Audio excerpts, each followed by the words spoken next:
Jews were frequently victims of violence in the 12th and 13th century throughout Europe.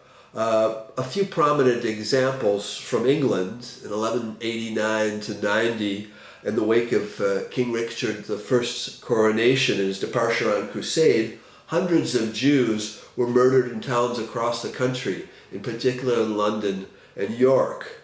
In 1210, King John ordered an exceptional tax, the Bristol tallage, and imprisoned those Jews who could not pay, in some cases having them tortured, and driving others into exile. In 1255, King Henry III presided a trial of Lincoln Jews accused of killing a Christian boy and condemned them to death.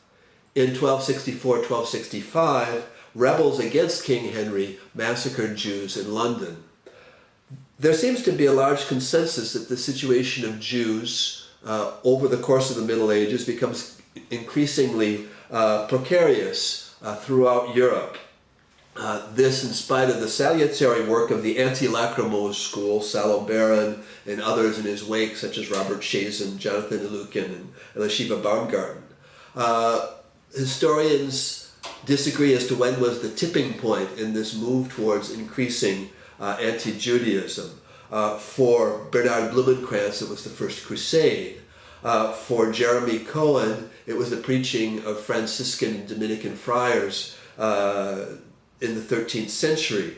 For others, it was the anti-Talmudic tracts written by Latin authors in the 12th and 13th centuries. Or for the great 19th century historian Heinrich Gretz, it was Pope Innocent III, he presented as the culprit of this change in church policy, the institution of a violently anti-Jewish policy in the church.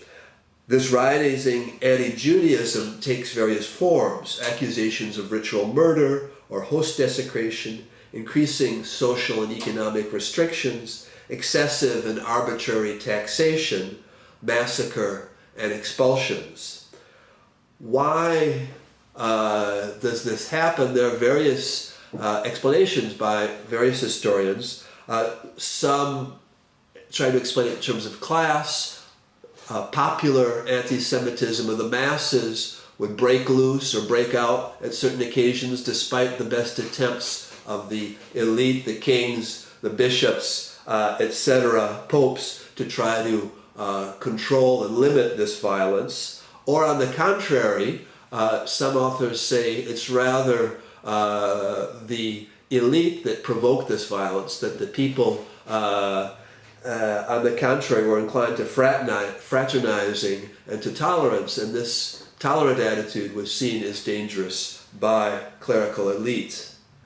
Other historians have stressed economic and social factors in this change, notably the dependence on Jewish credit until the 13th century, and the waves of expulsion of Jews, which came often at a time when Jewish lenders were particularly resented, and paradoxically at the same time when they became less necessary because of the rise of other sources of credit, particularly from Italian bankers.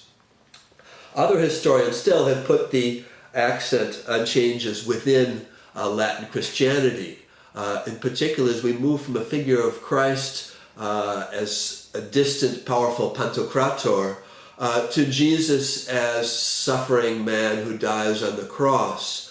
And in religious practice and religious texts in the 12th and 13th century, more and more emphasis is paid on Jesus' sufferings, his blood, his wounds, the instruments of the passion, and this is seen in texts, in images, and also in ecclesiastical drama, passion plays in particular, which become a more and more prevalent aspect of the civic and religious life of European cities. And in these passion plays, and in much of the iconography and the texts, Jesus' tormentors are represented not as Romans, but as Jews.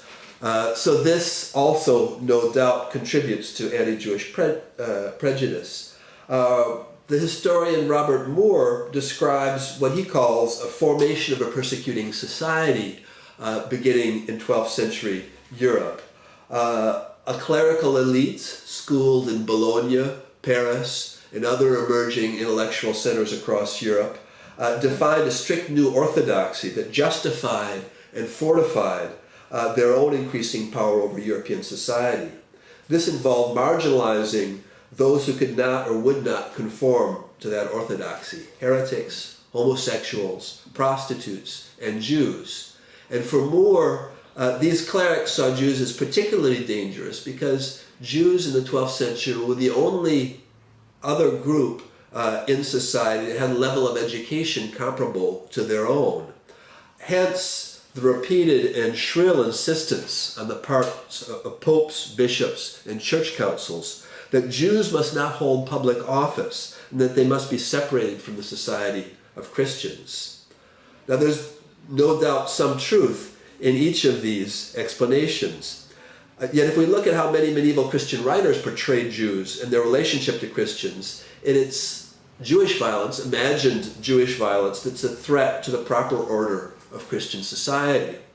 Pope Innocent III, in his 1208 bull Ut Esit Cain, likens the Jews to Cain, whom God marked for protection, even as he condemned him to exile for the murder of his brother Abel. Just so, says the Pope, the Jews are culpable. The blood of Christ calls out against them from the earth, yet God wishes to preserve them from violence.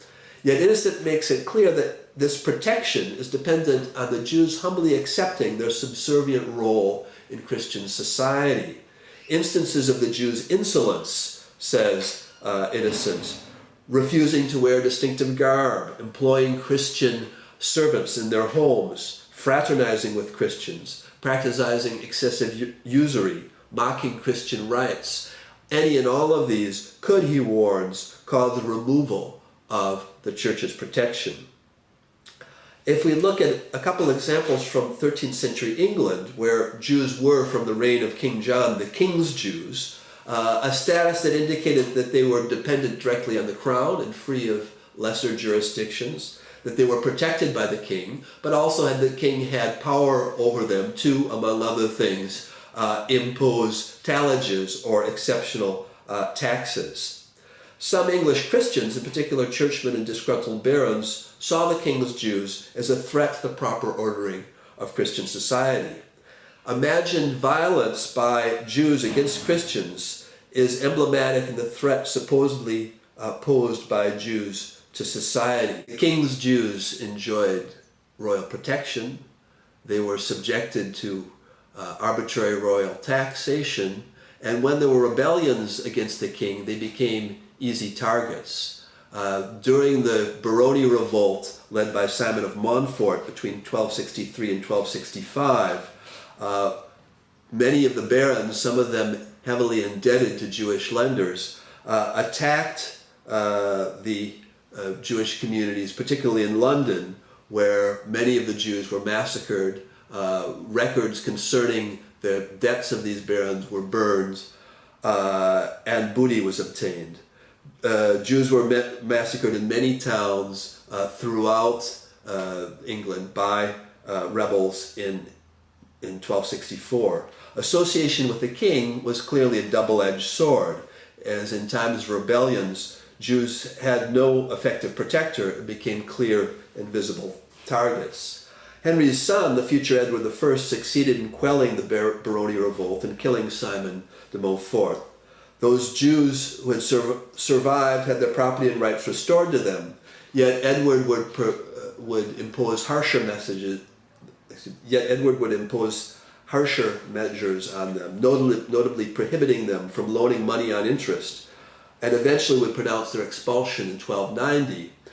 To have peace with his vassal who had long resented the privilege and status of the king's Jews and the effect of Jewish money lending on their land holdings, Edward is ready to get rid of his Jews. He presents this as a concession to Parliament in order to have Parliament agree to a tax, which they do, 1/15 of all movable lay property, the largest single grant of taxation conceded by Parliament to any English medieval king. As Robert Bartlett concludes in his England under the Norman and Angevin Kings, given the close entanglement of Jewish and royal finance, it's not surprising the Jews were seen as the ugly tools of greedy kings.